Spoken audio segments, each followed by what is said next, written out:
Hello? Hello. Hi. Hi. Hi. Okay, so let me just tell you, there are times when I am prepared. Like I have eased in about 9:15. I make my little cup. I don't even know where my cup is. Right here. I make my. I'm using the OG today. I make my cup of tea and I write out everything I'm gonna chat about and I'm all set. Today was not the day. I basically sat down 1 minute ago and was like, okay, time to turn on the computer, time to do this. So forgive me. I may not be the most organized today, but we'll still have a good time. I promise. Yes. Just in case we haven't met yet, my name is Chris Acton with Acting Creative, and this is live at the Loom Unorganized. That's what it's going to be today, and we'll still figure it out because we have done this for over 3 years now. Yay, us! We are gonna be okay. So, hello, my beautiful friends. People have had like they solved all the world's problems while I was frantically trying to get here. So, I hope that yes. Okay, so we'll kind of start at the top. I'm sorry, we'll miss you, Connie. Good morning, Jennifer Fowler. Let's see. Hi, Gemma. Gemma is on. I love that. Lori from the Netherlands says Lori is on. Hi, Lori. How are you, my friend? Oh, Ernie's here. Good, good, good. You're camped to Wisconsin. Oh, very nice. Ernie, if you guys don't know Ernie travels quite a bit. So we're always like, where in the world is Ernie? It's like Waldo. It's like our own personal, where's Waldo? Where in the world is Ernie? So we love to hear about how he's doing. He's on the banks of the Mississippi. Hate the mosquitoes. Ooh, right now is like prime mosquito season, Ernie. I'm so sorry. Yes. Yeah, right. Everyone's like, ooh, mosquitoes. Yes. Let's see. Oh, Carrie's on. Hi, Carrie. Um, oh, no rain for you yet in Spain, huh? No rain in Spain. See, everything's gonna be funny today because I'm so like scattered. I'm just scattered. I'm gonna apologize now. It'll be entertaining, I promise. Okay, let's see who else is joining us today. Look at you guys. This is amazing. Hello, hello. Laura Miser is on. Hello, Laura. How are you? Yep. And let's see, who else do we have? We've got Ellen is on. Ellen, okay, so sweet. I'm starting a trend. Ellen also got a mug from my friend Laura. Laura Cook is the designer of my favorite mugs. She's based out of North Carolina, and Ellen, her mug just arrived. Boy, see, I don't know, I'm all over the place. Forgive me. It's gonna be a hot mess. It'll be entertaining though, I promise. Hello, Sam from warm Southwest Ontario. Sam, I've been thinking about you, and you'll soon see why. Excellent. Hi, Sue Ann. How are you? Oh, hi, Anne. How are things in Cyprus? Let us know. Do you guys know Anne from Cyprus? That's amazing. The international reach is so impressive and so much fun. So I'm glad you're here. Let's see. Lori says no problem. She says she has ADD and used to creative chaos. This is going to be your episode then, Lori. This is going to be. Yep. Hello, Mirani. How are you? Alex is here. Alex, you're in Cincinnati? Alex, how long are you in Cincinnati? You and Laura should totally connect because that's where our girl Laura lives, in Cincinnati. And Maureen is here from Kalamazoo. I love that. Yeah. Carrie says, took me a few seconds. You haven't changed the room around, just the camera. Yes, I am. I'm at the back of the loom. I'm sitting down at the back of the loom. We'll discuss. We'll discuss further. I promise I won't leave you hanging. Hi, May from Burbank. And Jody is on. Hi, Jody. Excellent. Okay, Ernie, who's in Wisconsin today, is headed to Waterloo, Iowa on Thursday for the Irish Festival. How cool. That is awesome. We have Iowa people that typically pop in to say hi today. So maybe you'll see them there. Maybe you'll see like Sherry. Sherry likes to pop in. She's an Iowa girl. Yes. Suann says, another wonderful thing about Seattle, hardly any mosquitoes or flies. When I moved here from Illinois years ago, I couldn't believe no one had screens on their windows and doors. That is hard to fathom, Suann. Yes, that would be, I can't, life without mosquitoes and flies. Yeah, that's hard to imagine. I'd be with you. I'd be like, I don't understand what's happening. What kind of alternate universe is this where there's no flies or mosquitoes? Okay, so Gemma says she got the loom ready for the shared project and tried lino lace with beads. Ooh, Gemma, that sounds beautiful. Hi, Cynthia Fisher. How are you? I'm so glad you're here. That is awesome. Let's see. Oh, Cynthia's in north of Dayton, she says. Awesome. Okay. Alex says I head for Milwaukee in a couple of hours. My passengers will be grateful I showed up to work. Yes. If you guys don't know, Alex, our friend Alex, is a flight attendant.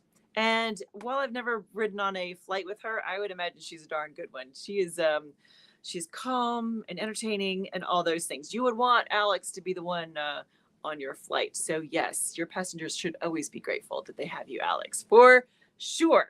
Okay. Laura, okay. Are you and Morrow really? Okay. So, okay. So there's a whole song. Do you know the song about going to Morrow? Do you know this, Laura Miser? Because if you don't, I will happily have my dad record it and we'll send it to you because it's a long, he sung the song about going the train that goes tomorrow, the whole thing. That's awesome. Don't tease a girl because that's a family thing here. That is yes. Oh, Sherry is here. Better late than never. I have heard of the Irish Festival. Know some people that go. That'll be fun. That'll be very fun. Okay, and Tanya's on. Yay.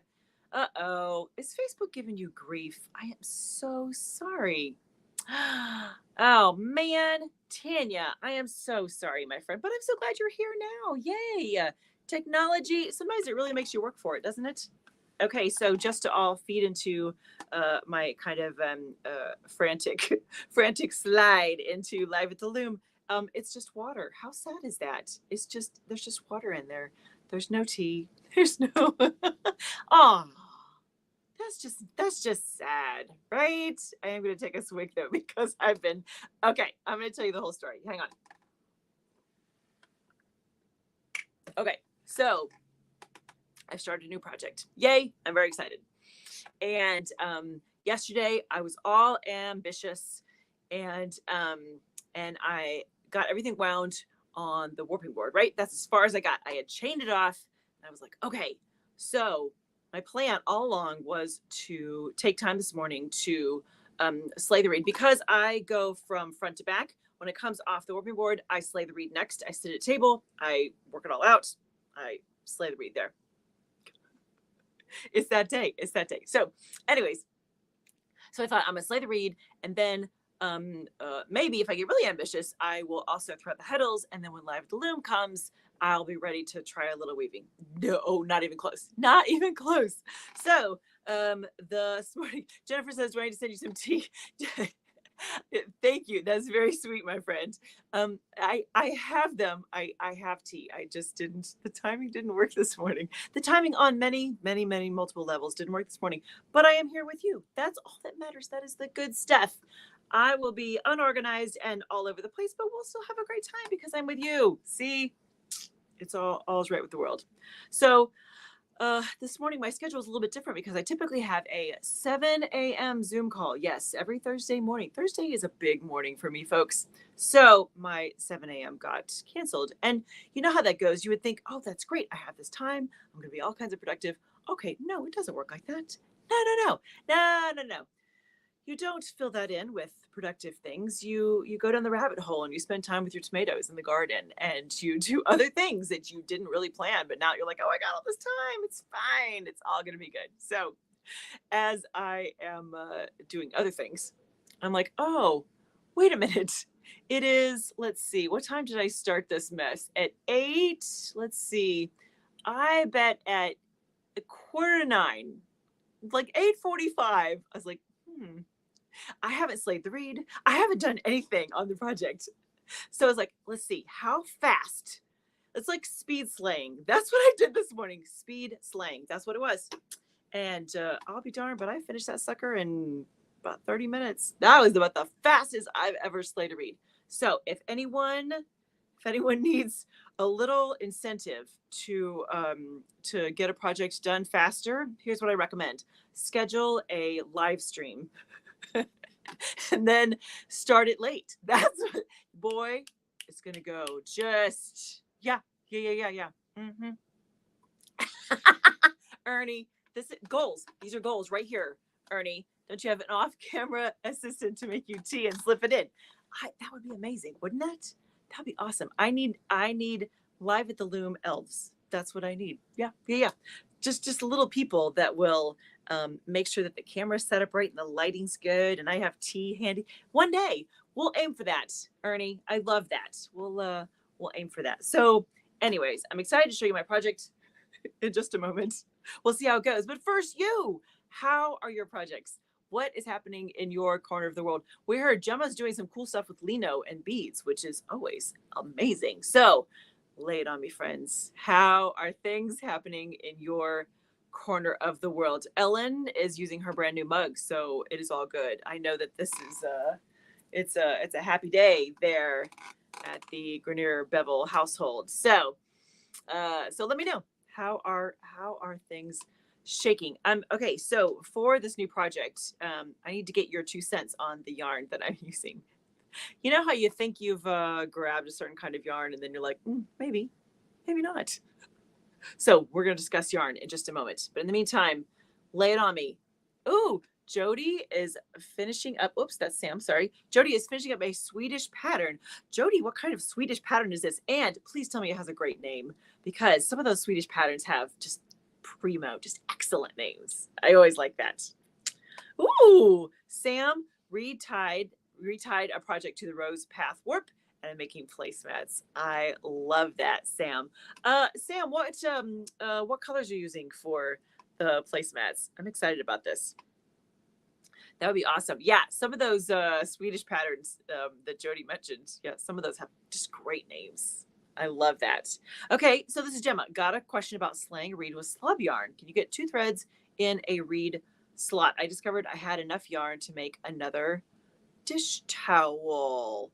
Yes, you can absolutely slay a reed. Okay, now keep in mind, I'm not a rigid heddle person. So if you're asking for rigid heddle specifically, that might be a different answer. But for me, on just a regular whatever dent reed for a multi-shaft loom, you can absolutely use a slub yarn. Slub yarns become a little tricky though as it's sliding through the loom. You just want to make sure that it can really flow easily, because you don't want those little slubs to catch either in the reed or in the eyes of the heddles. So good question though, Gemma. I like it. Oh no, Jody says there's no name. It just says Swedish. Okay. All right, great. Okay. Yes. Okay. Gemma says, Havdral. Oh, we talked about this. I think I'm butchering the pronunciation, but yes, we did talk that. Yeah. Alex says, I want to see Gemma's project. My scarf handwork is almost done. Yay, Alex. That is amazing. Ella says the mug is good. Finished my color fade vest in bamboo cotton. An impressive winding warp for 1 in 10 cell. Totally different colorway for me. Okay. Who else? Sherry. It was Sherry, right? Ellen and Sherry, I know at the very least, were working on the vest. It was Deborah Jarko, sponsored by Cotton Clouds. You guys let me know if anybody else did the color fade vest. Ellen's is gorgeous. It is Ellen. I love it. The colors, the way that faded, the way the vest is, because it's all good. It is all good. So if you want to see Ellen's color fade vest, I know she just put it up on her website and social media too, right, Ellen? It's under Threadings Hand Woven. That's her handle. It makes it sound like we're truckers. That's their handle. Yes, that's her. That's the way you can find her on all the places. Sam says Sam's using a black warp. I know, only one color, and using placemats as samplers for different colors. All right. Okay. All right. One color warp. Okay. You know I'm going to tease you about that. Okay. Lori says, "Mary smile. I'll be slaying this evening." Okay, good. I'll be growing flax to spin linen. Wow. I have access to a plot. I started to remove weeds this week. That's very exciting. Oh, that's very exciting. Okay, here's Kathy. Life got in the way, so I'm my loom threaded for the class. There we go. Excellent. I love that. Okay, see, Sherry's also doing the vest class or signed up for it. She says going slow. So yes. Ellen, will you put up a, oh, she did. Oh, look at her. See, this is, you guys, do a little screenshot here if you need the information. This is Ellen's, where you can find her on Facebook and Instagram. You can see her beautiful color fade vest. It is really beautiful. And Ellen, correct me if I'm wrong, but Ellen, I know that the pattern was for rigid heddle, correct? And you did it on your 8 shaft. I know she made a few little tweaks for the looms that she has, but yes. Okay, Jennifer is all about it. Jennifer is saying growing your own flax is awesome. Okay, Jennifer, you've done this before then, huh? That's very, very cool. Here, I'm gonna put Ellen's stuff up one more time just so you guys can get it. Threading's handwoven designs. I always forget the designs part. Yes, Threading's handwoven. Yes. There we go. Yes. So you guys go check out Ellen's vest, and then we'll just keep hounding Sherry until she has a vest too. See, everyone just thinks, oh, Chris is so sweet. Wouldn't it be nice to be her friend? Do you really? Because then I'll put you on the spot right here on Live at the Loom. You know I'm teasing. You know I'm teasing you. So excellent. You guys, it sounds like you have a lot of great things in the hopper, which I love to hear. All those good things. Yes. Okay. So, oh, there we go. Jennifer says she hasn't grown flax herself, but visited a farm that did it. Amazing. You know, I know nothing about growing flax. I mean, I know that I know that that's, you get the linen, the whole thing, but beyond that, I got nothing. So, if anyone else has actually grown some flax, let's, cause you know, I'm a farmer these days. You could let me know what, what that experience is like. Carrie says she ran out of a particular color for my warp, and while looking for an alternative, discovered a box of unlogged stash. Woohoo! Spent the day down the checking the stash rabbit hole. That's awesome. That's a lovely rabbit hole to spend some time in. Yes, we're all in favor of that, Carrie. Ellen says the pattern was for rigid heddle, but easily translated to a 4 harness, threaded as a straight draw, woven as plain weave. That is awesome. Okay, I love that though, that the pattern, when it comes down to it, is plain weave. That makes it really approachable. Doesn't matter what kind of loom you have. Doesn't matter that it really is such a focus on color. The color fade, I love. It's so pretty. I can't wait for you guys to see it. Excellent. Okay, so let me show you this. Let me show you this yarn that I'm using. My question mark yarn. Let's discuss this. Hang on. Okay, so here's what I decided I'm going to do for my project. I am going to do a set of towels because it's been a little bit since I did towels. I like towels. And as I was looking through what I had in my stash, I found 2 colors of a yarn that I picked up not too long ago from Rebecca over at 3 Moons, but they were mystery yarn. This was not off the shelf. This was like, hey, I found some stuff in the back. This is for sale. I was like, okay, lovely. So let me show you what I got. So so here are my, they're very neutral. They're very kind of calm colors, right? These are my colors for the warp of my towel project. I'm like, where do I need to be? I need to be there. There we go. Okay. Okay. We got it. Okay. And so this is just a white 8/4. And as I was looking at these 2, first of all, I love like, any kind of a heathery, see that? It's kind of a, I'm telling you, it's just a mess today. Okay, it's kind of a heathery color, but it's I picked up, the size looks like 8/4. This one too, same kind of thing. Size looks like 8/4. But I gotta say, as I work with it, I wonder if it's a blend. I wonder if it's, and I don't know if they make such a thing. You guys can tell me if you've come across something. I wonder if it's a little stiffer. I wonder if it's like a cotton, maybe a cotton and a linen blend. I wonder, just wondering. Now it could be a cotton, just this little stiffer kind of cotton. I am not sure, but as I work with it, I'm like, it's the same size. It seems to be 8/4 as far as the size goes. That all translates, but the actual makeup of the fiber, I don't know. You guys tell me if you've experienced anything like that. Yeah. Okay. Thank you, Anita. Anita says it looks like a cotton linen blend. That may be exactly what I have here, which will make for a very interesting project because I have 2 of these that are the same, and then I have one that's all cotton. So we'll see. These could be some very odd. These could be very weird towels. I'm okay with weird. That's okay. So yeah, Lori confirms it looks kind of like a cotton linen blend. Well, yeah, I will keep you posted. But I love the colors. I love it's kind of the lights kind of bleach it out, but it's like a milk chocolate, kind of that heathery. And then this one is even this is like chocolate milk with a lot of milk and a little chocolate. You know what I mean? That when you make your own chocolate milk yeah, that's anyways, I love the colors. And here's my thought then is that I'm going to add some actual I'll do neutrals in the warp, and then I'll do some little splashes of color in the weft, which will be very, very exciting. Here we go. Anita says Maurice Broussard makes them linen cones like that, makes deliciously thirsty towels. That's such a great description, Anita. Thank you. That is wonderful. Yes. Let's see. Okay, Meredy jumped in and said she's been conditioning the wood on all her looms. Oh, good for you. And spinning wheels and spindles. Wow. This is a boring week. Okay, Meredy, that's amazing. Okay, is it horrible to admit I don't think I've ever conditioned the wood on my stuff? Tell me how to do that, Meredy. Will you share with us is it just like using some kind of do you just wipe it down with something special? How do you condition the wood? I have so much to learn, you guys. I always pick up something when I'm on Live with the Loom with you. Lori says, back in the day, families grew flax to make enough clothing for the family. Sure, it took a year for it to dry. Oh, it took a year to dry. Wow. That's a long time. Jennifer visited an 1800s farm that went through the whole process from growing through spinning. Okay, that is so cool. When you get to see like from A to Z how it becomes yarn, it's really kind of magical.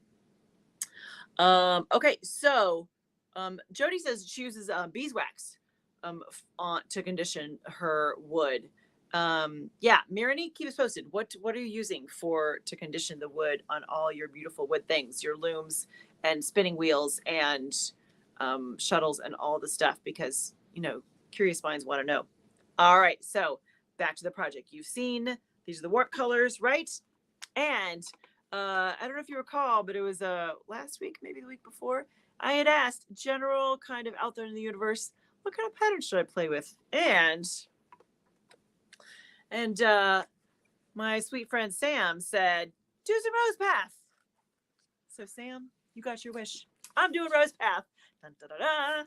Okay, so in my favorite book, Handweaver's Pattern Directory by Ann Dixon, on page 74, this is what I'm all over the place. Camera's right there. There we go. This is how I am setting up the threading. That's what we're going to work on today, right here, setting up the threading. And I don't know exactly which variation I'm going to play with, but I'm going to play with one of these, which will be very, very, yeah, Sam. Yay! Right? Yes, we are excited. Yes. Rose Path, because why not? Because while I've done some twill and some point threading drafts, I have not specifically done Rose Path, and that is I always like trying new things. Sam is currently doing number 3. This one down here, then Sam, is that the one that you're doing?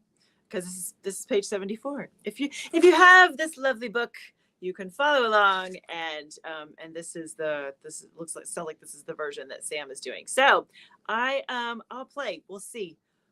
Yeah, she says yes. Thank you.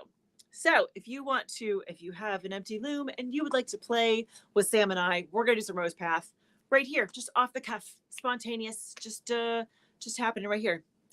Okay, so Suanne jumped in and said she'll clean her conditioner looms with Murphy's oil. Okay, I've heard of that too. Excellent. Anita says she uses Howard's. I'm not familiar with Howard's. That's lovely. Okay, that's wonderful though. I'm always curious about how to best take care of your equipment, because I don't know that I always do a very good job of that. So, okay, Rose Path, that's what we're doing. So let me show you, well, first of all, okay, let me back up.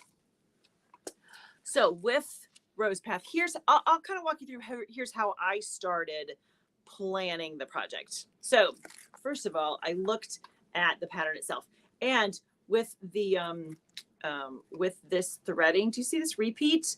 My repeat is what, 8 yarns is my repeat. Do you see what I'm saying? 1, 2, 3.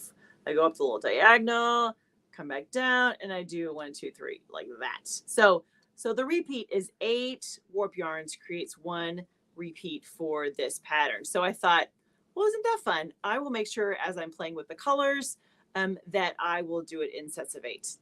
Now, I have a kind of a set size for the towels that I typically do. I typically make sure that they're 12 inches wide in the reed, but that makes for, and with this yarn, 12 ends per inch, but that still makes for some nice math. So I can't do math in my head, especially not today.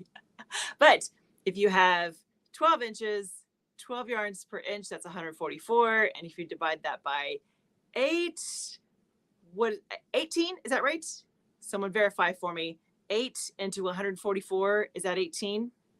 Calculators, just whip out the phones or do it in your head. If you can do it in your head, bonus points for you. Gold star for you. So anyways, so as I looked at this, I thought, well, I'm going to think of my warp, planning my warp in terms of units of 8 yarns each. That's how I got there. Yeah. Just to share with you, that may be a little neurotic and crazy, but I wanted to kind of give you an idea of how I got. Yes, thank you, Lori. Lori did the math for me. 18. So I have 18 kind of blocks of 8. Yes. Oh, see, we're still talking about this is good. Okay, Jennifer says condition with either lemon oil or Rosie's wax from the Woolery. Nice. Jennifer also says orange oil works well. Anita uses Howard's feed and wax. Here we go. Marsha says Howard's feed and wax. Any raw wood, available almost anywhere, including Amazon. Nice. Oh, see, Jennifer even spelled it out for me. Jennifer, gold star for you, sweetie. Yes. Okay. Oh, Lori. Yes. Okay. I'm sorry. It's on page 74 in our Andixon book. That is the rose path that we're diving into for the project today. So, okay. So let me show you what I'm working with here. Let's see. We'll turn you this way. See if everyone hang on so that everyone can see the craziness. Okay. I put the project on the other side, and that's as far as I got. So let me clear things out. Let's see. I'm going to move my light. Hang on, so that we have a little more. We can actually see what the heck is happening here. Yeah. It's always about good lighting, people. Always. Okay. So can you see that? You can kind of see that, right? So here is what I did then, folks. I took I had a section of white in different sizes, and then I took those little kind of those pretty milk chocolate colors, and I did just a little kind of section of that, and then I had some more white, and then I did a little of the chocolatey, and so so you kind of see how it'll be asymmetrical. Yeah, that's what we're playing with. Asymmetrical. Thank you, Jennifer. Jennifer says cute dress. Thank you. You know what? It's almost, I feel like summer is going too fast, and I have too many dresses I haven't worn, so I'm just going to wear them randomly. Yeah. So here is my warp set up at 12 ends per inch. However, each of my little bundles has 8 ends in it, because that's how I'm thinking about, that's how I need to thread the heddles here in just a moment. So let me make sure. I'm gonna have my book handy. What do we say? Page 74. Okay, good. Okay, so I'm gonna have this like right in front of me so that so that we'll have a fighting chance of doing this correctly. Okay, so I like to start in the middle because I have a loom that has the little clips there. Not all looms are gonna have these, but with a jack loom and a floor loom, that kind of combination, they almost always have some kind of clip that holds the little rods that your heddles slide back and forth on. And just for orientation, I'm sitting at the back of the loom. The front of the loom is over there. My reed is already in the beater bar. So I'm my stool is dropped down so that I'm at squat height, which Sounds so glamorous, but you know what I mean. I'm not at a regular, like if I was sitting at a table, I'd look more like a midget than usual. But the stool is dropped down so that I can be much more comfortable. I'm not slouching as much. All that ergonomic, all that good stuff, because we don't want to be leaning over. That's good for about 30 seconds and then not so much. So any way to kind of get you physically, like move your body around, and move your loom around in a way that is much more comfortable for you, because that's going to help us weave longer. And that is always the goal, my friends, to weave for the rest of our lives, right? Enjoying every stinking minute of it. Okay, so let's see. What did I say? I had 18. Okay, let's see. 1, 2, 3. I'll find the middle. 4, 5, 6, 7, 8, 9. Let's see. 1, 2, 3, 4, 5, 6, 7, 8, 9. Okay, so there's my middle. See how I have, because of the way that I did the bunches, I know exactly where the middle is, which makes for an easier thing right here. Okay, so because, in a little twist of irony, hi Sarah. She's just hoping this stream will be illuminating. You get points for that, Sarah. Welcome. We're glad you're here. Yeah, Jennifer says my loom has those clips, so I need to see this. Okay, so if you've ever really looked at a loom, if you have clips, they're not actually in the middle, which is always a little bit confusing. You can't really see it from there, but if you look down below, what happens is that the way the loom is constructed, there are little kind of how do I want to say this? The clips are off to one side by just like half inch, maybe almost an inch, because there's these little let me see if I can lift one so we can see what that. Oh, here we go. How about this one? We'll lift that one. Can you see that? See that right here? So what happens is that this piece, I put a foot on there. Hey, there we go. So this is part of the function of the loom, and it pushes the shaft up, right? So this is the smack dab middle of the shaft here, right? Well, the clips need to hang on to the rods, but they can't be right in the middle because this guy is already in the middle. So the clips are like, I don't know, almost an inch off to the left in my instance. See that? So they're a little just like that. So because I like to overthink things as much as possible, I tend to then not start exactly in the middle, but start just a touch. I'm actually going to start with this, even though this is the middle. I'm going to start with this bunch right there. That was a very long explanation. I hope that made any kind of sense. Give me a thumbs up or thumbs down if you're like, I followed that or not at all. So I'll do better. Okay. All right. So we're going to start with this bunch right here. Now I know I have 8 in the bunch. I know that my repeat here, my threading, is a repeat of 8. So that works out great. Okay. So looks like my first yarn needs to be on shaft 1. Now I'm sitting at the back of the loom, so shaft number 1 is farthest away from me. So I'm going to pull a heddle from shaft number 1 right there. Then we're going to go, let's see, shaft number 2, just like that. So it starts out kind of like a straight drop. Let's see. Yeah, Sue Ann says those clips are off center by about an inch on the baby wolf. Drives me insane. Yeah, right? Jennifer got it. Good. Excellent. Let's see. Sue Ann warps from back to front and often put an inch more on the warp on that side that is bigger. Yep, that's a great way to do it. Lori got it. Good. Let's see. Gemma says, can't get my head around front to back threading, probably because our crossbars are more per any part of the looms. Oh, interesting. I'm not quite sure I follow you, my friend, but don't you worry. Let's see. Kathy says I have no markers, so I painted the heddles different colors so I know where I am as I'm slaying and threading the heddles. That's a great idea. Kathy, that's a great idea. I love that. You could actually, I've heard of people who put nail polish on the top of their heddles so they can see where they are. That's brilliant. Why not?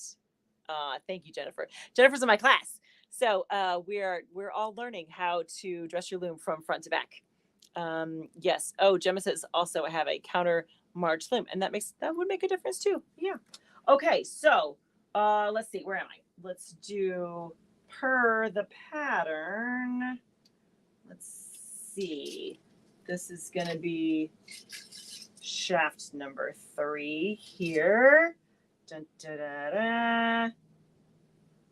And then we'll go shaft number 4. Okay, so here, I'm like the biggest preacher to say you have to have good light. You have to have good light. So one of the other things that I should probably add to that is that adjustable light is very, very, very handy because even from where it is now, there are times like it's like really dark right here. It's lighter over in there, but it's darker here. So feel free to constantly be tweaking your light and where it's coming from, just so you can see the best. Okay, so per our pattern. By the way, this is a point twill is what it's called, so that you've got this little. It's mostly how it has to look. That's going to sound really crazy, but part of the way you thread it is it's not just a 1 2 3 4 3 2 1 2. There's a little something extra happening there. So we've gone 1 2 3 4. Now we have to go to shaft 1 for just a minute, and then we're gonna pretend we're gonna go the other way. So the next one is shaft number 4. Now these dudes are kind of all in my way. Feel free to move things around so that it is easiest for you to determine where they are. You can constantly kind of finagle where your yarn is, where your things are placed, so that you're comfortable, so it makes sense, so you can see stuff. So don't be afraid to move things around as you are dressing your loom. All right, so this is now 4 3 2. Da-da-da. All right. That is one of my little 8-inch units. So here's what I just did, folks. I just did my 8 warp yarns. I did it in that sequence in the loom, and I'm gonna do that. What do we figure? 17 more times. That's what we figured. Lori's helped me with that. It's 17 more times. That's what we're gonna do. So because I've been talking a lot already, I just want to give you a little taste of that to show you what it looks like. So what I will do is carry on, and I will have I'll have that ready to go, and hopefully we'll be even next week. That would be great, right? Yes. What is this? Let's see. Emily says, I've used back to front. I like that. Don't have to reverse the shafts when threading the heddles. Don't have to reverse the shafts when threading. Oh, I see. If you're, yes, if you do the other direction. Yeah. I got you. So you're sitting at the front and you can, yeah, you're right. Yes, yeah. Alex says, every time you turn around, look at the camera, all we can think about is Olivia de Havilland. I have to watch Gone with the Wind now. Okay, is that because of the dress? Because I look like her? Alex, explain. I know Gone with the Wind. Explain. Do I? Yeah. Clarify, darling. Let's see. Laura says, do you need to reverse the book since you are in back? Sure. Yeah. Sure. That's a good question. So do you know what she's asking? Because the let's see. So this is shaft number 1 here, and this is shaft number 4. So you're exactly right. So because of where I'm sitting, technically it should be like this. So that shaft number 1 is that. So it lines up like this. So, this is a good point. I like this. So basically, if you were a little bird's eye view above all this, and you took a picture and you could see kind of the angles of your yarn, it would look like this. That maybe seemed backwards, and don't overthink it if that seemed very confusing. But yes, you're exactly right, Laura. Mm-hmm. Yeah. Mirity says, I use an Ott light with a bendable neck. I put the light anywhere I need. That is brilliant. That's exactly what I would recommend for sure. Gemma says, I love the Ann Dixon book. So easy to read, right? She's brilliant. I have used it for my whole career pretty much. Yeah. Emily says, I cheaped out on a light attached to the loom, but sags. Gonna have to get a stand light, I think. Mine, I don't know if you can see, mine clips directly onto my shelves. So if you have something near you, but it moves, it's very adjustable. Yeah. Emily asked, how long does it take you to get the loom set up to weave? Typically, that's a good question. Pardon me. That's a good question. When I was doing art fairs on a regular basis and I was setting up my table loom all the time, I mean, weekly, multiple times a week sometimes, I got it down so I could dress my table loom in under 3 hours from start to finish. And that's pretty darn fast. For this, it depends. I slayed my reed in half an hour. I don't know. It's it'll take a little bit. Jennifer Fallon, new to weave, so I'm a little lost reading the pattern. Don't you worry, sister. You don't even have to worry about it. When you're ready, we'll walk you through that. Your eyes keep making all of her faces. Oh, great. Olivia de Havilland. That's she and I. I'm her reincarnated at the moment right now. Sarah asked, do you set up the warp for a specific pattern then? I thought you just set it up for like plain or twill and then do fancy stuff with the warp. Am I wrong? Sarah, there's no rules, which is lovely. I set it up for this pattern in this case, but you don't have to. You could absolutely, I could have grabbed my my yarns and I could have said, you know what, I am gonna set it up for just kind of a twill something, whatever. And I could have absolutely just set it up and then played with the tie-ups and treadlings from there. Absolutely, you can. However, I figured this time I would start with the actual pattern and make a plan from there. I know what you meant. Yeah, absolutely. Yeah. I had someone ask that the other day on as a comment. Which is a great question. By the way, it's a great question because what you learn is that, first of all, when you're first starting, it can be much easier to just be like, I'm going to set up a straight draw. I'm just going to play from there, right? Which is a great, you could set up your loom with a straight draw and be happy as a clam for the next 30 years. Honestly, there's so much you can do with that. However, as you get more and more comfortable with your options for how things are threaded, how they're tied up, what the treadling looks like, as you get more and more into that, you can get a little crazier. So no worries. Yeah. However you're doing it, Sarah is right. However you're doing it, that is exactly, that's right. Meredith says it takes even longer if you don't lock the cat out of the room. Oh no. Did the cat do some damage, Marini? Did it just mix up all the stuff? Yeah, Jennifer concurs. Cats love projects. Mm-hmm. Yeah. Lori, that's warp mode.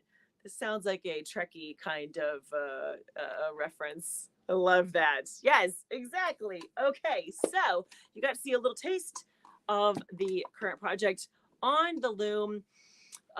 Let's see what else. I was in such a hurry. I didn't write my usual. I usually have a little cheat sheet attached to my tripod. Nope, none of that. Totally winging it here. Okay, so this week for a handwoven experience, I talk about stash busting for weavers. Boy, this is a really fun topic, and it's been really cool to kind of actually give it some real thought and be like, okay, as weavers, what do we have that we may want to diminish? We of course have yarn, but we also have fabric. So I'm breaking it up into two parts. So this week I'm talking about what to do with extra fabric or how to kind of plan a project, how to think that through.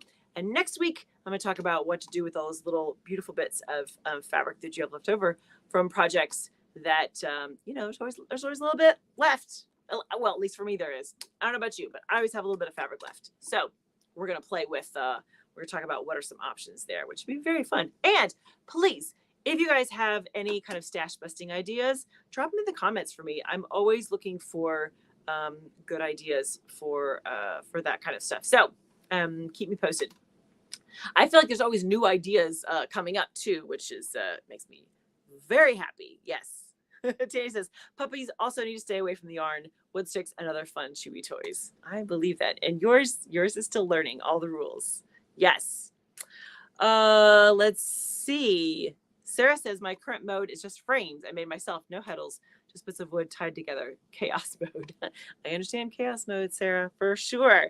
For sure.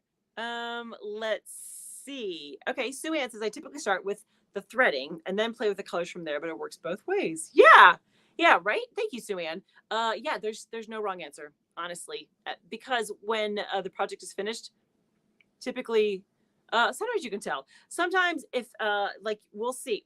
As we get into it, you let me know if you can tell that I intentionally started with the pattern and went from there. You'll let me know. Let's see. Okay, yes, we have lots of lots of pet stories for sure. Yeah. Sarah says I use my thumb length pieces with carders to make spinning fiber. What is that, my friend? I'm not a spinner. That is awesome. Okay. Let's see. Yes, Ellen says yarn stash makes good insulation. Amen, sister. It totally does. Yes, exactly. So if you haven't had a chance to go check out this week's handwoven experience video, it is part 1 of our stash busting conversation. Go check that out. And if you are loving all of the things and you would like more, consider acting creative insiders. I know our friend Jody just joined us. I'm so excited, Jody. That was very cool. There's 4 different membership tiers you could choose from, and there's all kinds of sweet little extras for just being part of the group. So it's just a fun community that has a little more deep dive. You get to know more about me and more about weaving and just more. That's really the goal. And then lastly, if you haven't signed up for the weekly love notes, you are always invited. There's always room for you, my friend. Come on over, sign up for the weekly love notes. Anywhere on the website, there's all kinds of places you can sign up. And if you haven't checked out the freebies, I have free resources on the website. I think I'm up to 3 at the moment. So when you sign up for a free resource, then you get to be added to the weekly love notes, which is just a little email from me just saying hi, and then I'm thinking about you, and here's what's happening this week. By the way, I almost forgot, and I need to put it all up on social media, but I'm going to be teaching an in-person class coming up here at the lovely 3 Moons Fiberworks. So watch for that information. That'll be coming up very soon. It's later in August, but I need to hop to it and make sure that I'm sharing the information out on social media. So if you would like an excuse to come to Chesterton, Indiana, this is it, my friends. This is your sign. Come on over to Chesterton, Indiana and take a course with me. We will hang out and have a blast, I promise. And I'll be much more organized there than I have been today. That is my Scout's honor. Yes, yeah, that's the plan. Okay, today was fun. It was we were all over the map, but it was very fun. And thank you for being patient with me because I was all over the map. I'll be more organized next time. That is yeah, that'll be great. Sherry asked, what course am I teaching? I am teaching, it's called My First Weaving Project on a 4-Shaft Loom. Yes, multi-shaft loom. I don't know exactly how I do the class, but it is a Friday, Saturday, Sunday coming up in August. I'll give you the dates, and yeah, it's gonna be fun. It's basically, if you know nothing about weaving, or if you know a little bit about weaving, I take you from picking yarn all the way through dressing your loom, weaving a project, finishing a project. We do the whole thing, nuts to bolts. It is we cram it all into 3 jam-packed, lovely days. So that is the course I am teaching coming up. Like I said, I'll make sure to post that. I'll make sure to post that today so you can see information and make plans to visit lovely Cheesetown, Indiana. Yes. Yeah. Emily says, if I come to Toronto, yeah, you know it. I have the Canadians they're a force to be reckoned with. I should just do like a little Canadian tour, and there we go. Oh, Shannon popped in. Hi, Shannon. Yes, absolutely. Yep. Okay, you guys. Next week, I think I'm right back here. I'm right back here. I'll be on the other side of the loom. I'll be weaving, or we'll weave together. We'll figure that out. We'll be doing Rose Path in honor of Sam, and it's gonna be good. So, I know. Thank you, Sue Ann. Sue Ann says, thank you. Now go make yourself some tea. I know, right? I'm due. I am overdue. So for this week, here's your homework. Are you ready? Are you writing this down? Go do something creative. Throw a shuttle, pet your yarn, do a little something just for you that nobody else gets any say. This is just a little creative moment just for you. It's good for your soul. It's good for you as a person. It's all of that good stuff. That is my little soapbox moment. Do something creative this week. That'll be good for you. And next week, mark your calendars. Next Thursday, 9:30 Central Time, we will do this fun, chaotic, session event all over again. All right, you guys, have a wonderful week, And happy weaving.